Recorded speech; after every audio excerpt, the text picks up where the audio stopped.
What if I told you that the blood sugar levels most people believe are normal are actually keeping them sick? You see, millions walk around every day thinking their blood sugar is fine because it's within the accepted medical range. But here's the truth: what's common isn't always healthy. And those outdated numbers, they might be quietly pushing your body toward insulin resistance and diabetes without you even realizing it.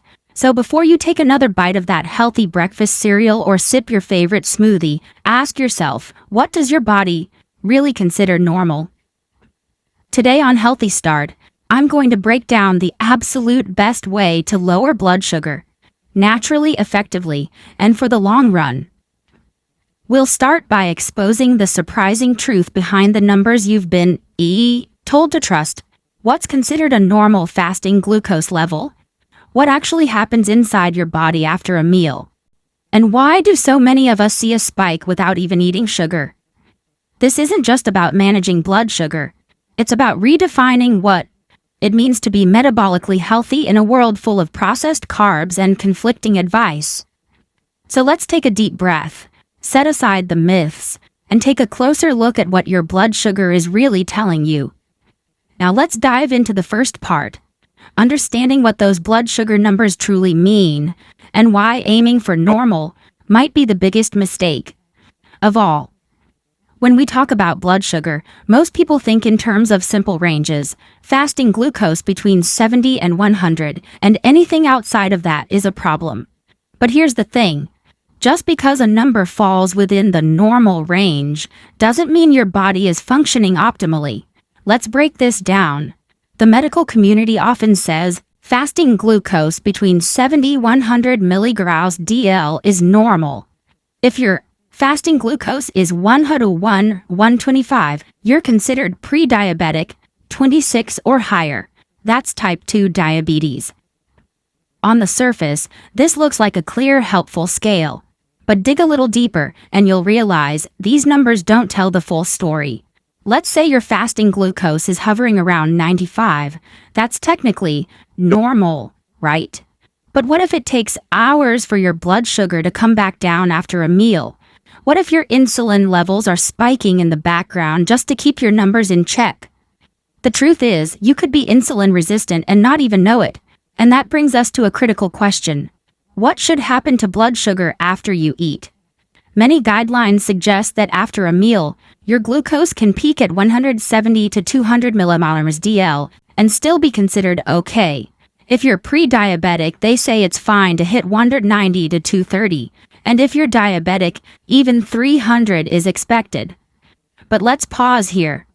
Ask yourself, does it really make sense that our blood sugar should nearly double or even triple after eating a meal just because the medical range says it's acceptable? Those numbers don't reflect optimal health. They reflect a society eating the wrong kinds of food, high in processed carbohydrates and sugars, day in and day out. So here's the new perspective I want to offer you. If you're truly healthy and insulin sensitive, your post-meal blood sugar shouldn't swing wildly. In fact, it might barely move at all. If you're eating whole, unprocessed foods, especially on a low-carb or ketogenic diet, your blood sugar might rise just slightly, maybe 90 to 110, and come right back down within 2 hours. That's what a healthy system looks like. Think of it like this. If you toss a pebble into a calm lake, the ripples fade quickly. But if you throw in a boulder, the water churns and crashes. In your body, stable blood sugar is a calm lake, and every bite you eat is a pebble. The goal?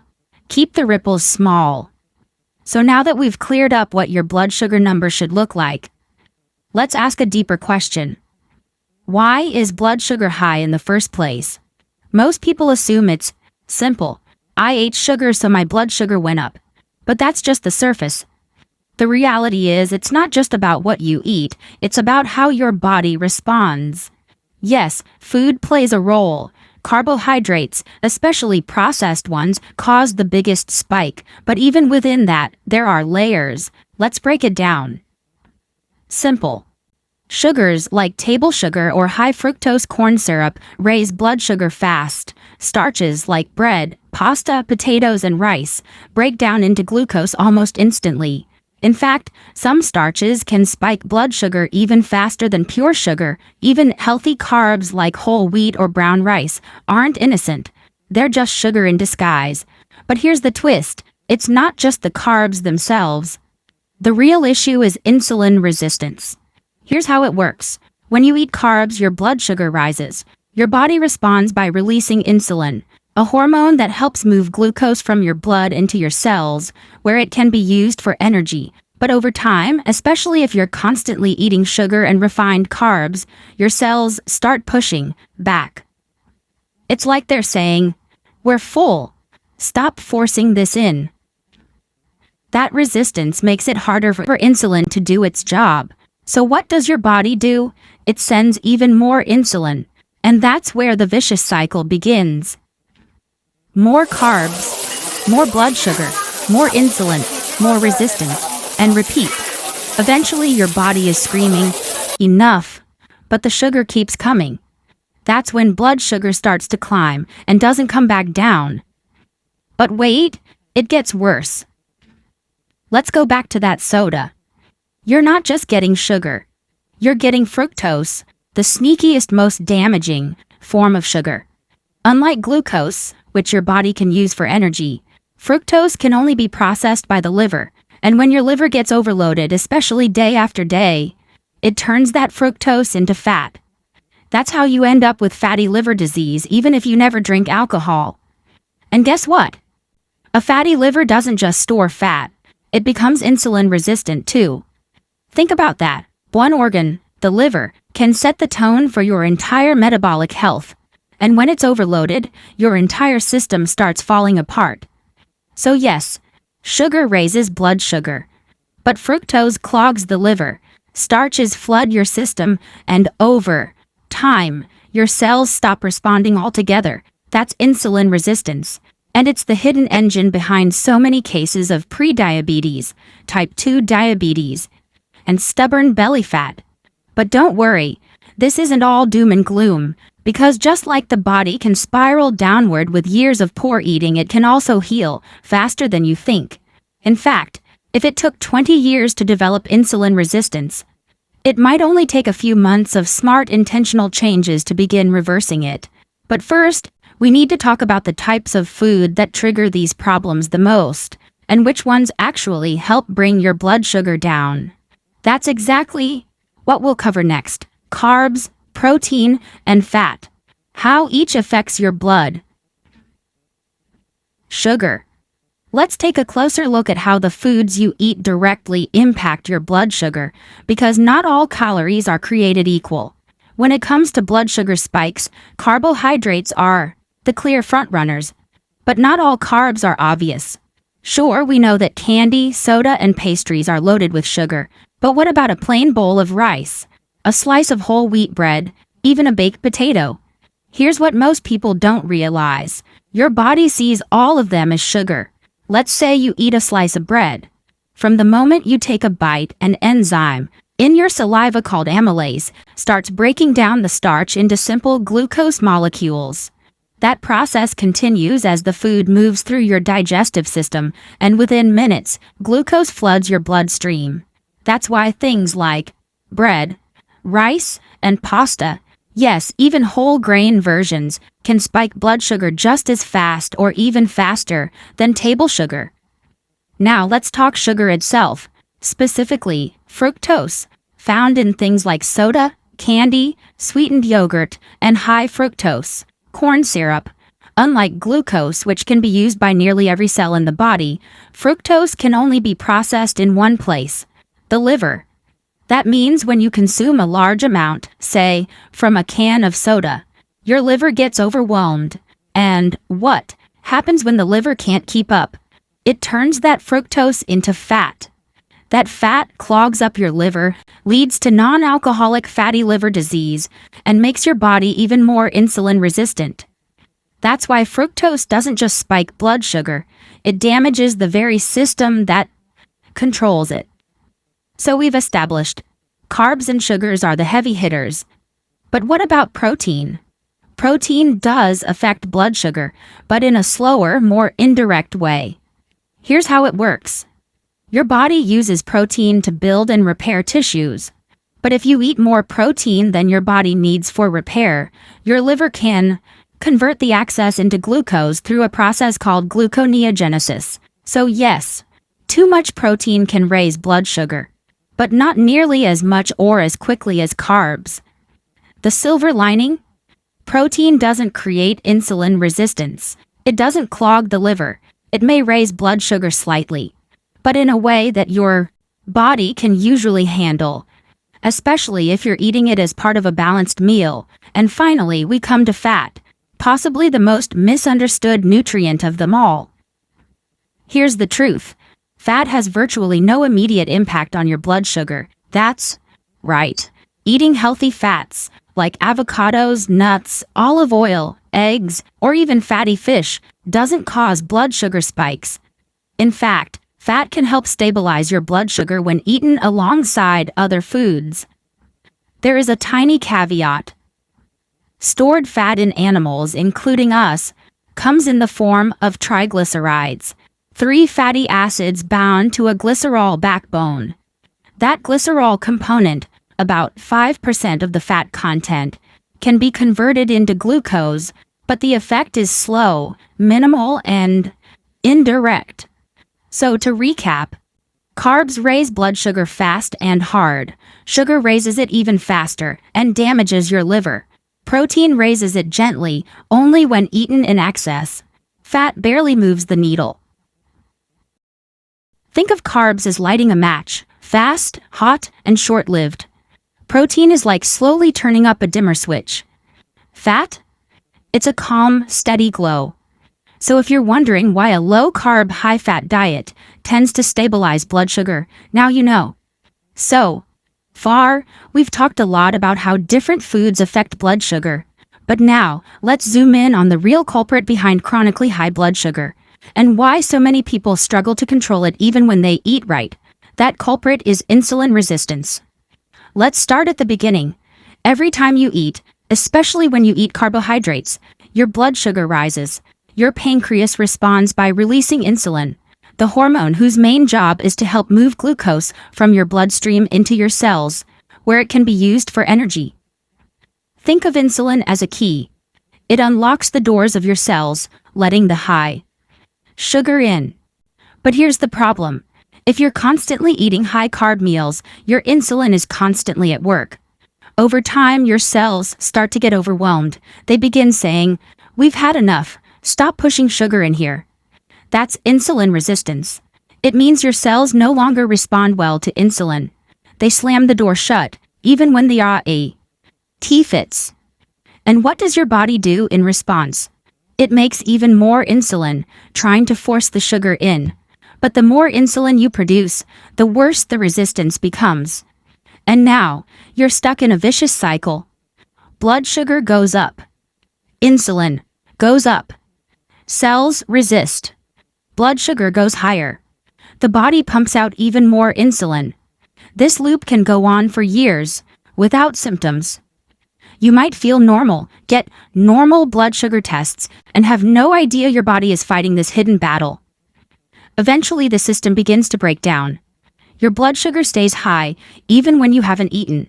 Your energy crashes. Your belly fat sticks around no matter what you do. And one day, you're told you have prediabetes or type 2 diabetes. But the truth is, it's been building for decades.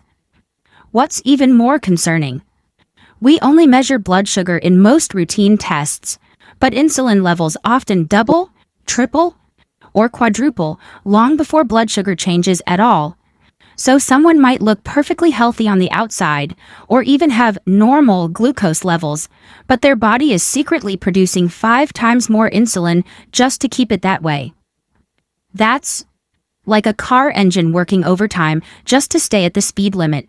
Eventually, it burns out. Now, let's add one more layer: fructose. As we mentioned earlier, fructose doesn't spike blood sugar directly, but it wreaks havoc on the liver, causing it to become insulin resistant too. And because the liver plays such a big role in regulating blood sugar and fat metabolism. Once it's compromised, everything else falls apart faster. So where does that leave us? Here's the bottom line. Insulin resistance doesn't happen overnight. It builds slowly, silently, driven by years of high-carb, high-sugar eating, and if we only look at blood sugar, we miss the bigger picture. But there's good news. Even though it can take 20 years to break the system, it can take just a few months to start healing it, if you know what to do.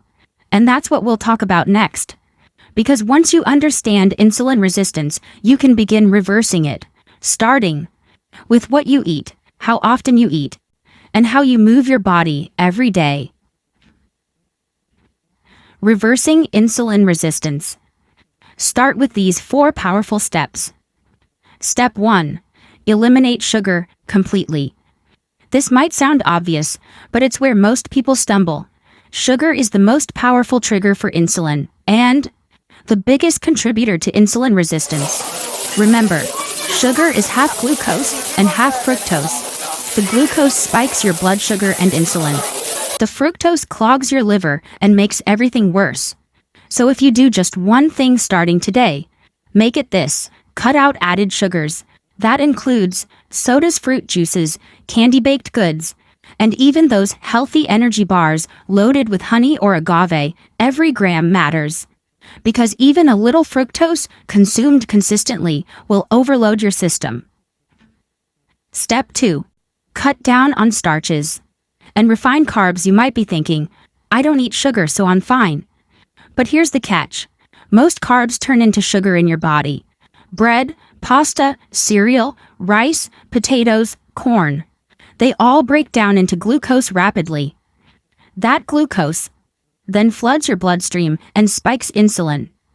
Even whole grains aren't as innocent as they seem.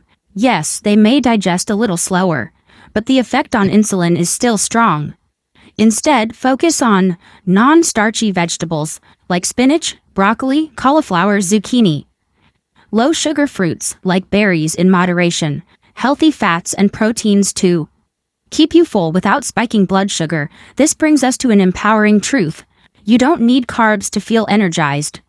Your body can run beautifully on fat and protein once it's adapted. Step 3. Eat fewer meals. This one surprises a lot of people because we've been told for years to eat small meals every few hours. But here's what really happens.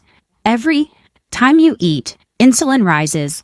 Even if you're eating low carb, there's still an insulin response. So what if you could give your body a break? That's where meal spacing and even intermittent fasting come in. When you eat fewer meals, you reduce insulin spikes. You give your body time to process, rest, and restore. You don't need to jump into extreme fasting. Start with 3 meals a day, no snacks. Then try narrowing your eating window. Like eating between 10 a.m. and 6 p.m., you'll be amazed how quickly your body adjusts, and how your hunger naturally decreases when insulin starts to stabilize. Step 4. Do gentle, consistent exercise. Notice, we said gentle. You don't have to crush yourself with intense workouts. In fact, too much intensity can backfire, spiking cortisol, which can raise blood sugar even more.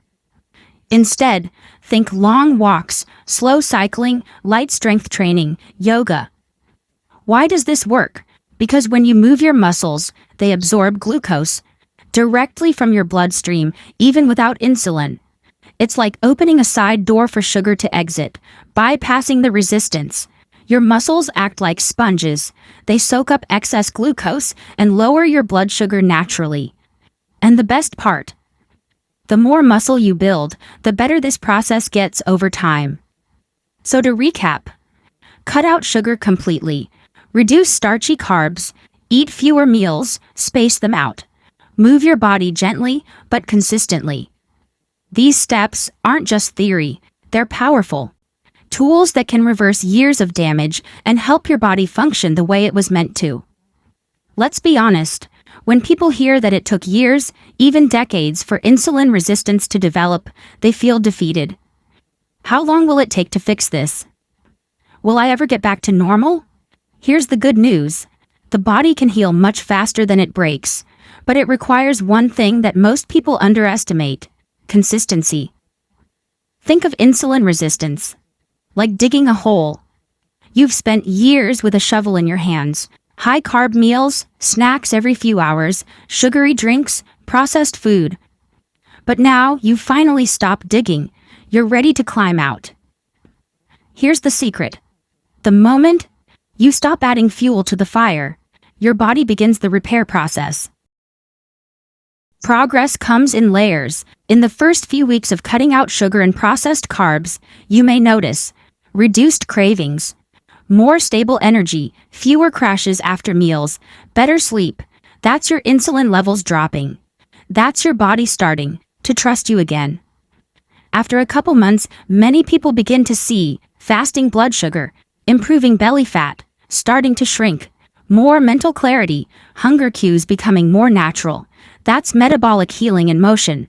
But here's where some people get discouraged. They expect a straight line. They want to reverse 20 years of damage in 2 weeks. The truth? Healing doesn't work like that. There will be plateaus. There will be days when your progress feels slow. But underneath the surface, powerful things are happening. Your liver is unclogging. Your cells are becoming insulin sensitive again. Your metabolism is finding balance. It's like turning around a massive ship. The change starts slowly, but once it picks up momentum, it's nearly unstoppable. Why most people never see results? The biggest mistake people make isn't eating one cookie or skipping a walk. It's giving up too soon. They look at the scale after a week, don't see a miracle, and say, it's not working. But what they don't see is that insulin is dropping, inflammation is easing, the liver is recovering, even if the mirror hasn't caught up yet. This is why understanding what's really happening inside your body is so important. Because when you understand it, you stay motivated, you stay patient, you stay the course. Your body wants to heal. You are not broken. Your body is simply adapted to a high insulin, high carb environment. Give it something different. Give it the space to rest, the nutrients it needs, and the time it deserves. And you'll be amazed how fast it responds. And don't forget, healing is not perfection. You don't need to be flawless. You just need to be intentional. Each low-carb meal, each skipped snack, each peaceful walk is a vote for your future health. So now that we know healing is not only possible, but faster than we thought, it's time to bring everything together. You've come this far. You understand how blood sugar works, what insulin resistance really is, and most importantly, how to turn it around. Now let's make it real. Let's turn all this knowledge into a simple daily routine you can follow starting today. Because at the end of the day, health isn't built on information, it's built on action. Morning. Start calm, not sweet. Forget the sugary cereal, the glass of orange juice, the flavored latte. Instead, drink water with a pinch of sea salt or lemon to rehydrate and support electrolytes. Skip breakfast or go for low-carb, high-fat options like eggs with avocado or black coffee with a splash of cream if you're hungry. You're practicing intermittent fasting. Simply don't eat until your body signals true hunger. This helps keep insulin low from the moment you wake up. Bonus: go for a 10-15-minute walk in natural light. It helps regulate your circadian rhythm, boost mood, and support fat metabolism. Midday. Eat to nourish, not to numb. Your first meal of the day should feel clean and satisfying, not heavy or rushed. Aim for a palm-sized portion of protein, chicken, beef, fish, or eggs, lots of non-starchy veggies, spinach, broccoli, zucchini, cauliflower. Healthy fats, olive oil, avocado, nuts, seeds. Avoid grains, sugar, and anything that comes in a crinkly wrapper. Remember, real food doesn't need a label. After eating, take a slow 10-minute stroll. It's one of the simplest ways to reduce post-meal blood sugar naturally. Afternoon, keep it light, keep it moving. This is often when people crave snacks, but here's the truth. If you're craving, it's not because your body needs fuel, it's because insulin is still roller coastering. Instead, drink herbal tea or water, stand up, stretch, walk for 5 minutes every hour. If you're hungry, ask, am I truly hungry or just tired, bored, or dehydrated? And if you need a mental boost, try deep breathing, journaling, or walking outside instead of reaching for sugar. Evening.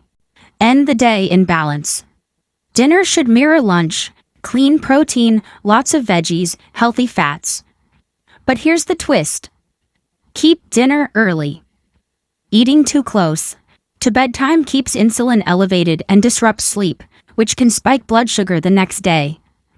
After dinner, shut down the kitchen. Let your body rest, then wind down with a warm shower, dim lighting, reading or calm music, screens off 30 to 60 minutes before bed. This helps lower cortisol, supports melatonin production, and keeps your hormones in balance. Sleep. The silent powerhouse. Never underestimate sleep. One night of poor sleep can raise blood sugar, increase cravings, and spike insulin resistance the very next day. Aim for 7 to 9 hours with a consistent bedtime in a cool, dark, quiet room. Because healing doesn't just happen when you're awake. It happens while you sleep. Final thoughts. Progress, not perfection. You don't have to do it all perfectly, you just have to start. Every day that you avoid sugar, eat real food, move your body, space out your meals, and sleep well, is one more day that you take your power back. So let this be your healthy start.